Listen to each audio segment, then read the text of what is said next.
more on tensions between NATO and Russia. I'm joined by Henning from the Truman National Security Project, a policy group on worldwide security issues. Thank you so much for joining us. Welcome back to the show. Thank you, Elaine. Joe, talk to us about the response here. Are we seeing some sort of cycle between Russia and the West? Russia may be responding to what it sees as Western aggression in these Baltic states and vice versa?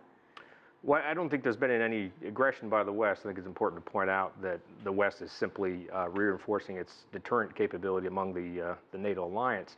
But I also think it's important to kind of look in a little bit of a longer time frame.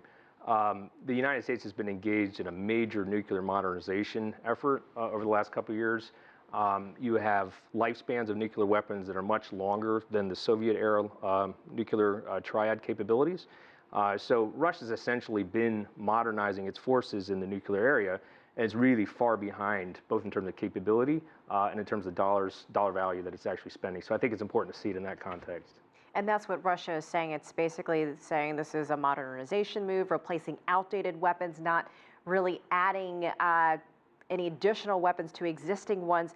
What message do you think Russia is trying to send to NATO, to everyone else here? Well, I think no doubt they're trying to send the message that they're a major strategic power not to be trifled with. Surely nuclear forces give them the ability to wield more influence. Certainly they can't compete on the conventional front. I think the timing of the announcements surely probably exacerbate or kind of highlight the message or the way it's heard here in the West. But truly, this has been part of a long-term modernization effort, and they're spending about 10% of what the United States is spending each year in terms of nuclear modernization.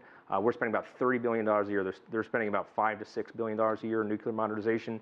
So it's really, really important, I think, to look at it in that context. So you're basically saying this would have happened anyway, regardless of what else is happening in the region? It's been happening for the last 5 to 7 years. So yes, there's no doubt about it. At the same time, of course, Putin has seized this moment to make this announcement in a way that looks like it's directly responsive to what the U.S. has announced that it's about to do in the Baltics. But those are training materials that it's pre-positioning that has nothing to do with nuclear forces, and there's just no comparable element there. I think it's right and natural for the West to respond as they have because of the timing and the strident way it was announced. It has to be responded to, particularly given the way Putin has used force in Ukraine and demonstrated his ability and interest in using force elsewhere. But that said, it truly is something that's been in the works for a very long time. Would you say what's happening in the Baltic states by the U.S. moving equipment there, that would have been happening as well? That's different. I mean, I think the expansion of NATO does extend the Article 5 guarantees to those countries. The NATO has been obligated, the United States as a member of NATO has been obligated to provide for their defense in the event of attack. An attack on one is an attack on all. There has been and is a variety of integrated ways that the U.S. can support those missions. I think what you're seeing here with the pre-positioning of suppliers and announcements about that is really more about signaling and saying, look, we're serious about this. We don't want to get anywhere near a red line.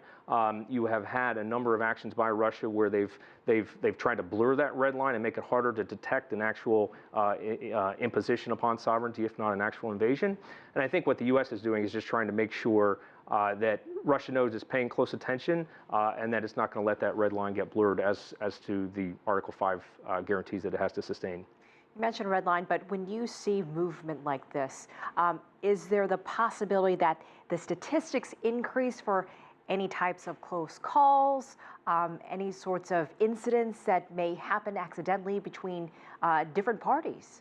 That's always a concern. Certainly a lot of wars and a lot of big strategic things have happened over miscalculation. I think in this instance we have a high degree of transparency. We have a high degree of communication.